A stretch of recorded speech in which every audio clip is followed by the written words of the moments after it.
Olá meus alunos, olá minhas alunas, tudo bem? Voltamos, eu sou o professor Luciano Dutra e agora eu quero tratar de um tema muito importante para seu concurso público chamado Administração Pública. E é um assunto transversal que se liga tanto ao direito constitucional como também ao direito administrativo. Então vocês terão administração pública comigo e com o professor de direito administrativo. Isso é muito legal porque é um tema que tem caído com muita frequência. Pode estar tanto nas questões de constitucional, como também nas questões de administrativo. Então vocês terão ferramentas para gabaritar a administração pública na sua prova. Só que a abordagem que eu vou fazer aqui difere um pouco daquela que o meu colega vai fazer lá no direito administrativo. Lá no direito administrativo, o professor vai falar da doutrina pertinente, vai falar da legislação infraconstitucional aplicável, como, por exemplo, a Lei 8.666, que trata das licitações e contratações públicas, da Lei 8.112, que trata do regime jurídico único dos servidores públicos civis da União, a Lei 9.784, que regulamenta o processo administrativo no âmbito federal, enfim.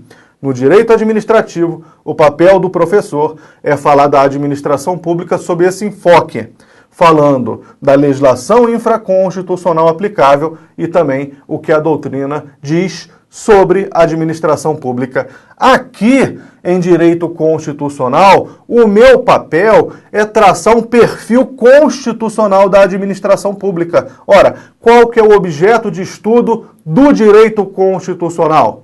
A Constituição. Portanto, vamos transitar do artigo 37 até o artigo 41, fazendo um estudo dirigido do texto constitucional, somado com algumas decisões do STF pertinentes ao tema. E, minha gente, eu vou falar de toda a Constituição? Claro que não. Já estamos trabalhando em cima de uma didática onde eu dou enfoque, eu jogo as minhas luzes nos pontos mais importantes. É bem verdade que eu vou falar de uma boa parte da Constituição afeta a administração pública, mas não tudo. Então, a nossa didática vai ser o seguinte. Eu vou falar daquilo que o examinador tem cobrado com mais frequência. Vocês, num primeiro momento, vão assimilar o que eu tenho a dizer e depois vocês vão se debruçar sobre a Constituição Federal e ler. E a palavra é ler a Constituição naquelas partes que eventualmente eu não trabalhar. Então, utilizamos essa metodologia ao trabalhar os direitos e deveres individuais e coletivos, ao trabalhar os direitos sociais, ao falar da repartição de competências. Então, é uma didática que é interessante para quem estuda a norma. Temos que, no primeiro momento, trabalhar aquilo que é mais importante, jogar nossa lupa naqueles pontos em que o examinador cobra com mais regularidade. Mas a gente não pode ser leviano ao ponto de imaginar que as demais partes não podem ser cobradas. Podem também, mas a possibilidade é diminuta, é muito menor. Então, vamos juntos trabalhar os pontos mais importantes dos artigos 37 ao 41. Depois que vocês assimilarem tudo o que eu disser, vocês vão se debruçar sobre a Constituição e lê-la, sobretudo nas partes que eventualmente eu não trabalhar. Aí sim, vocês estarão prontos para gabaritar a administração pública, seja no direito constitucional, seja no direito administrativo. Lembrando que lá no administrativo, o meu colega ainda vai trabalhar a parte doutrinária e a legislação infraconstitucional aplicável. Ok? Então estamos dentro do título 3 da Constituição, Organização do Estado. Na parte afeta a administração pública. Vamos trabalhar juntos do 37 ao 41. Ah, mas Luciano tem o 42. O 42, ele só é importante para aqueles que vão fazer concurso para as carreiras policiais. Então, se você que me assiste vai fazer, ou um dia pretende fazer concurso para as carreiras policiais, leiam o 42 também. Leitura simples é suficiente. Agora, não vou fazer carreiras policiais. 37 ao 41, ali está o cerne do nosso problema, é ali que vamos atacar. Beleza, turma? Tamo junto? Projeto. Pois bem, disposições gerais. Vamos falar num primeiro momento sobre a cabeça do artigo 37, que diz que a administração pública direta e indireta de qualquer dos poderes da União, dos estados, do DF e dos municípios obedecerá aos princípios de legalidade, impessoalidade, moralidade, publicidade e eficiência. Depois vem uma série de incisos e parágrafos que vamos trabalhando para e passo. Neste primeiro momento, eu quero trabalhar estes princípios constitucionais expressos na cabeça do artigo 37. Legalidade, impessoalidade, moralidade, publicidade e eficiência. O bom e velho LIMP. Um dos primeiros pontos que aprendemos quando decidimos fazer concurso público é o LIMP. Estamos lá na mesa do boteco, você vira para o seu amigo e diz, quero fazer concurso público. Qual a resposta que ele dá? LIMP. Legalidade, impessoalidade, moralidade, publicidade e eficiência. Então temos que saber, além deles, o que cada um deles significa. Então vamos começar pelo princípio da legalidade. Na tela. Minha gente, a legalidade estampada na cabeça do artigo 37, ela não se confunde com aquela legalidade que trabalhamos ao estudarmos juntos o artigo 5º, inciso 2. No artigo 5º, inciso 2, a Constituição diz: ninguém será obrigado a fazer ou deixar de fazer alguma coisa, senão em virtude de lei. Como é que chama esse princípio? Legalidade. E o que está escrito na cabeça do artigo 37? Legalidade. É a mesma coisa? Não! A legalidade prevista na cabeça do artigo 37 é chamada de legalidade administrativa. Então vamos entender a diferença entre a legalidade administrativa e a legalidade aplicada aos particulares. Quando o artigo 5º, inciso 2, diz que ninguém será obrigado a fazer ou deixar de fazer alguma coisa senão em virtude de lei, está dizendo o seguinte: não é obrigatória a presença de uma lei para que nós realizemos relações jurídicas privadas. No âmbito das relações jurídicas privadas, não é obrigatória a presença de uma lei para que a gente possa nos conduzir. Agora, se lei houver, essa lei vai trazer parâmetros, balizas, dentro das quais teremos plena autonomia. Aquilo que lá no direito civil é chamado de autonomia da vontade. Então, no âmbito da legalidade direcionada aos particulares, do artigo 5º, inciso 2, não é obrigatória a existência de uma lei prévia para que nós possamos realizar relações jurídicas privadas. Pensem, por exemplo, numa locação de imóveis. Uma coisa muito comum. Alguém tem um imóvel e quer alugar para alguém. Existe a lei de locações. Mas se não houvesse a lei de locações, poderíamos alugar o nosso imóvel? Sim. É uma relação jurídica privada, prevalece a autonomia da vontade, senta locador e locatário, estipula um contrato de locação, obedece às cláusulas contratuais e vida que segue. Mas tem uma lei de locações. Essa lei de locações vai trazer balizas para o regime das locações imobiliárias. Dentro dessas balizas normativas, as partes, locador e locatário, têm plena liberdade para estipular as cláusulas contratuais que forem mais convenientes para a sua realidade.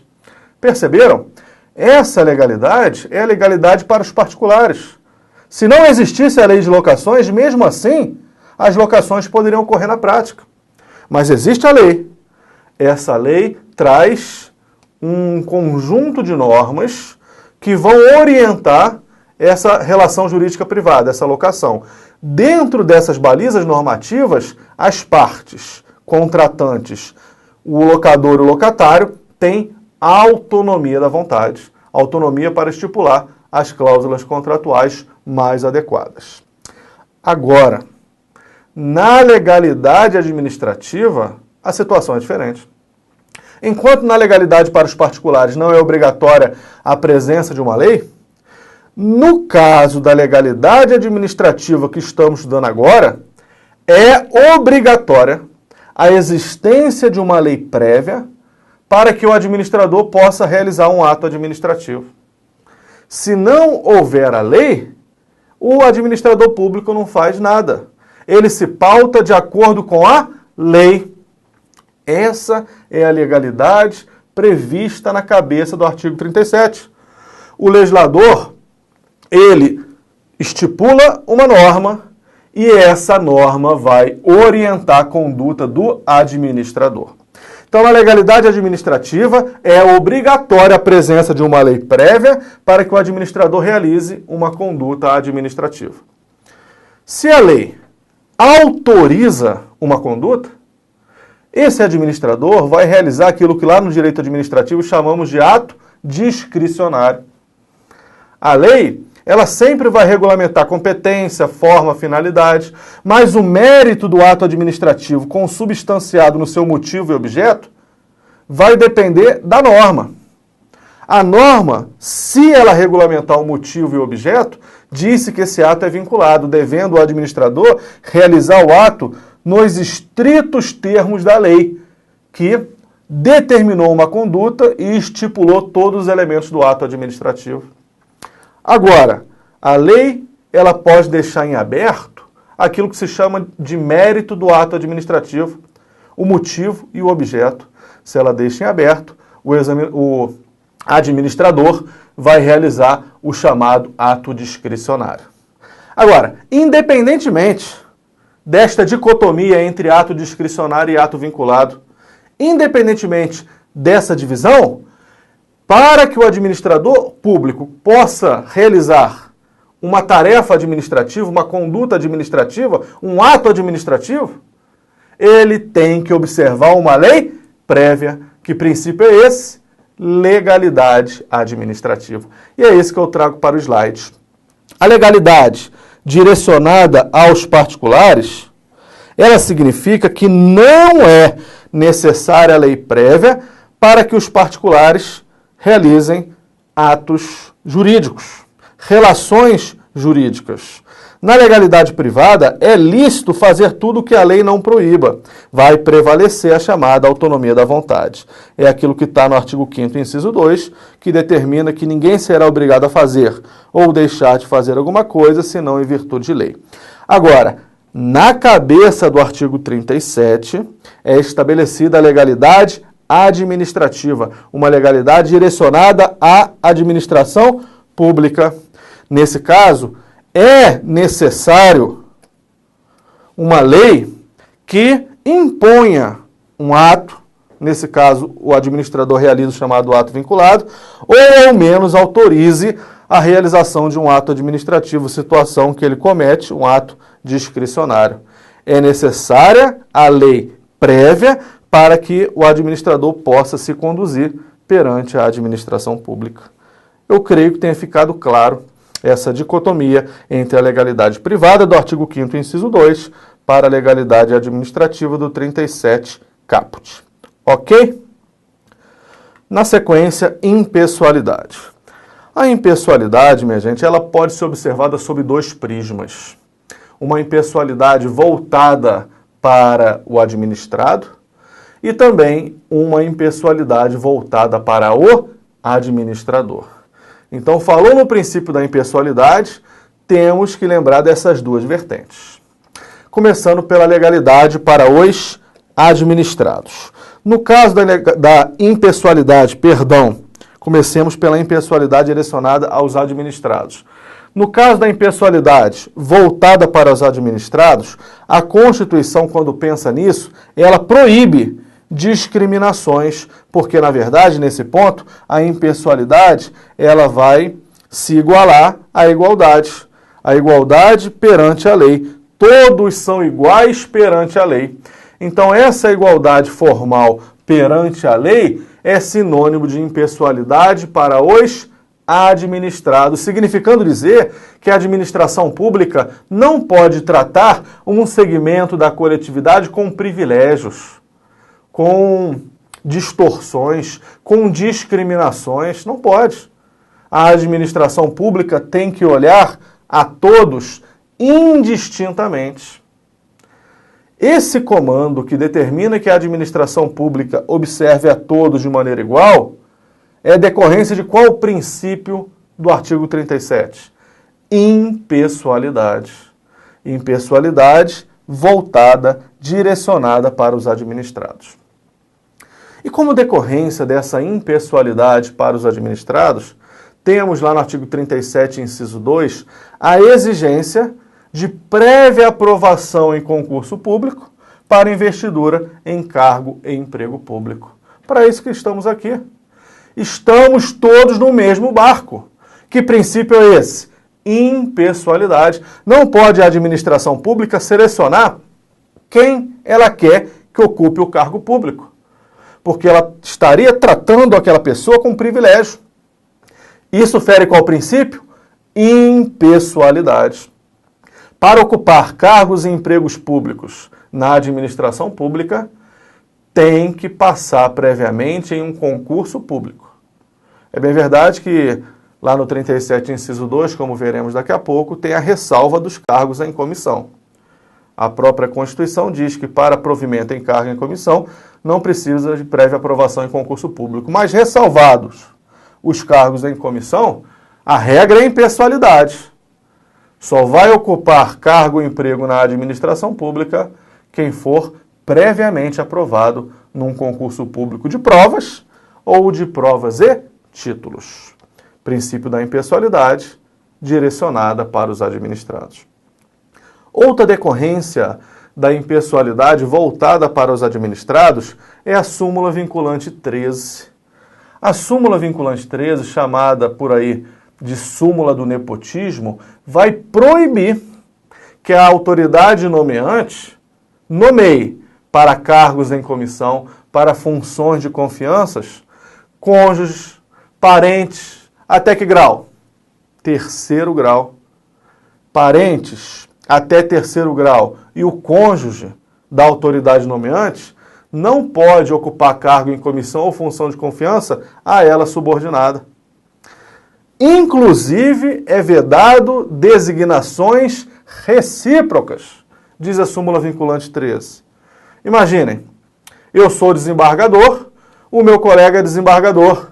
Eu acerto com ele, você nomeia a minha esposa, eu nomeio a sua esposa. Fechado? Não está fechado, porque isso fere a súmula vinculante 13, porque ela proíbe, inclusive, essas designações recíprocas. Então, minha gente, a necessidade de prévia aprovação em concurso público. Os termos da súmula vinculante 13 decorrem de qual princípio constitucional? Impessoalidade. Impessoalidade, no caso, voltada para os administrados. Mas temos também uma impessoalidade direcionada para o administrador público. Vejamos. Essa impessoalidade voltada para o administrador público, ela vai proibir, ela vai vedar a promoção pessoal do agente público. Quando aquela autoridade administrativa realiza um ato administrativo, não é a sua pessoa física, é o cargo que ele ocupa. Se o prefeito da sua municipalidade construiu uma ponte, palmas para o prefeito, não aquela pessoa, porque os atos por ele realizados não estão ligados à sua pessoa física, ao seu CPF, mas sim ao cargo que ele ocupa. Não é possível promoção pessoal do agente público pelos atos que ele realiza. Isso decorre de qual princípio? Impessoalidade. Mas, no caso, impessoalidade direcionada para o administrador. Tanto é verdade que a Constituição proíbe a promoção pessoal, que lá no artigo 37, parágrafo 1º, a Constituição vai dizer o seguinte: é possível publicidade oficial. Pode aí na sua municipalidade o prefeito realizar publicidade dos atos de governo. Porém, a Constituição vai dizer, nessa publicidade oficial não pode ter nomes, símbolos, imagens que ligue aquela atividade àquela pessoa. Pode ter publicidade oficial? Pode, de caráter informativo, de caráter educativo, de caráter de orientação social. Isso é possível. Mas se valer da publicidade oficial para trazer vantagens pessoais para o agente público, para se fazer dela uma promoção pessoal com nomes, símbolos, imagens, Pode não. Então, o 37, parágrafo 1º, decorre de qual princípio? Impessoalidade. Impessoalidade, como eu disse, direcionada para o administrador. Vamos ler o que diz o artigo 37, parágrafo 1º. Ele afirma que a publicidade dos atos, programas, obras, serviços e campanhas dos órgãos públicos deverá ter caráter educativo, informativo ou de orientação social. Dela não podendo constar nomes, símbolos ou imagens que caracterizem promoção pessoal de autoridades ou de servidores públicos. Essa previsão do 37, parágrafo 1º, decorre do princípio da impessoalidade. E as bancas, minha gente, adoram, tem um prazer quase que sexual em fazer esse tipo de pergunta. Eles lançam um comando no enunciado e perguntam: esse comando decorre de qual princípio? Está aí, o 37, parágrafo 1º, que veda a promoção pessoal, decorre do princípio da impessoalidade. Tamo junto? Projeto. Agora, moralidade. Moralidade, minha gente, é uma exigência de atuação ética da administração pública. Não basta ao administrador público se pautar na legalidade administrativa que já tratamos. Não basta ao administrador seguir fielmente o que está na lei. Além de seguir exatamente os estritos termos da norma que o rege, ele tem que se pautar na boa-fé. Ele tem que tomar uma conduta ética. Porque, mesmo que o ato que ele realize seja conforme ao direito, mas se o ato for imoral, ele será nulo de pleno direito, não produzindo nenhum efeito na órbita jurídica.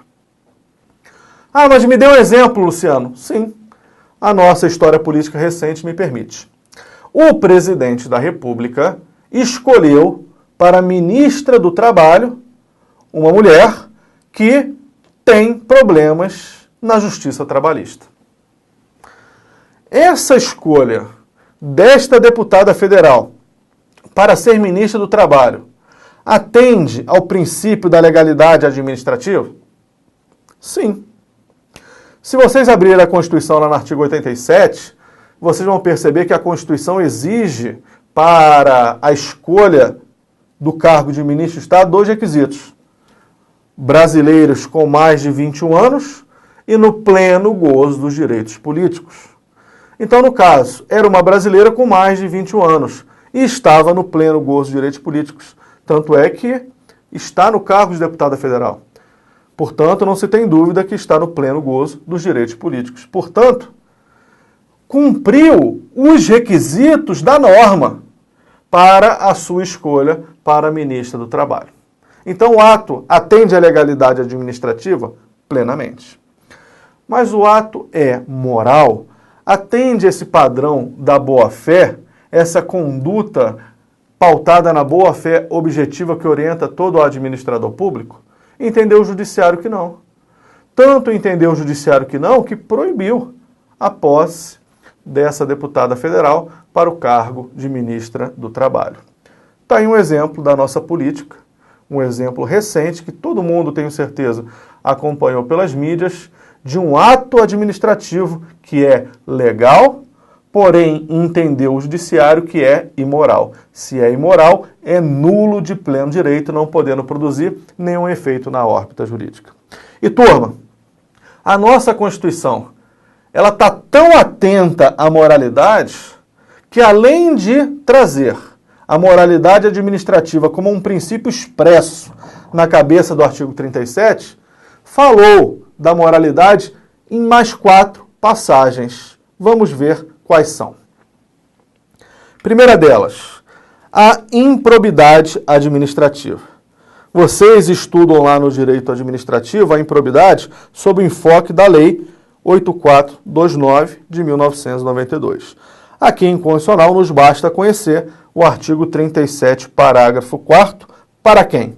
Os atos de improbidade administrativa importarão a suspensão dos direitos políticos, a perda da função pública, a indisponibilidade dos bens e o ressarcimento horário, na forma e gradação prevista em lei, sem prejuízo da ação penal cabível. Que lei é essa?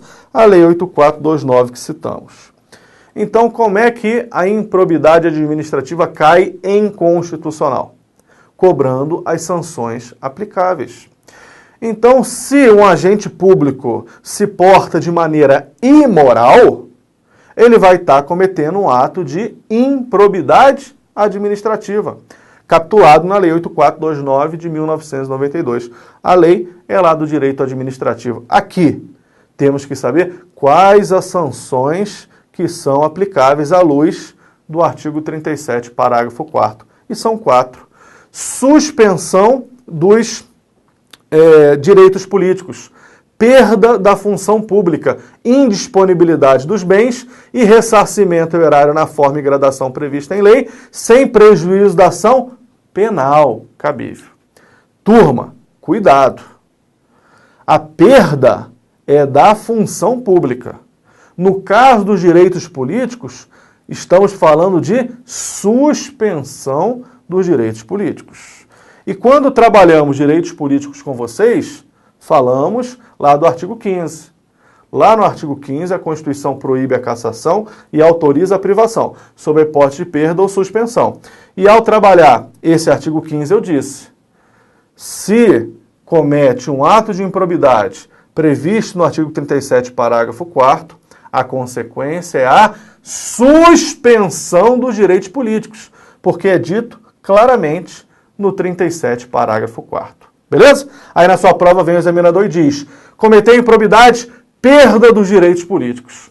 Errado. Suspensão dos direitos políticos. Tamo junto? Projeta. Então essa é a primeira sanção, ou melhor, essa é a primeira passagem da moralidade na Constituição que eu quero trabalhar com vocês. A segunda passagem da moralidade está no crime de responsabilidade do presidente. Quando trabalharmos juntos Poder Executivo, eu vou estudar o artigo 85, que traz um rol exemplificativo dos crimes de responsabilidade. São crimes de responsabilidade os atos do presidente da República que atentem contra a Constituição Federal e especialmente contra, olha, uma das hipóteses constitucionais de crime de responsabilidade.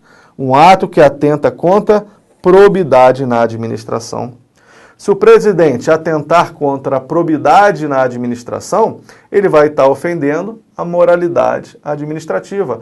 A ofensa da moralidade administrativa pelo presidente da República dá ensejo à condenação por crime de responsabilidade. Então, já falei de duas passagens da moralidade na Constituição. Improbidade administrativa, crime de responsabilidade do presidente da República. Temos mais duas. A próxima, a ação popular, que trabalhamos juntos ao estudar remédios constitucionais. E lá eu disse para vocês que o cidadão, e tem que ser o cidadão mesmo, aquela pessoa física brasileira no pleno gozo dos direitos políticos. Tanto é que tem que juntar o título de eleitor. O cidadão pode entrar com ação popular para anular ato lesivo ao patrimônio público, meio ambiente, moralidade administrativa e patrimônio histórico e cultural. Então, se o administrador público ele comete um ato atentatório à moralidade administrativa, os cidadãos podem entrar no Poder Judiciário com uma ação popular. Perceberam como a Constituição ela se preocupou muito com a moralidade? Além de ter citado na cabeça do 37, disse que se o presidente se porta de maneira imoral, comete crime de responsabilidade.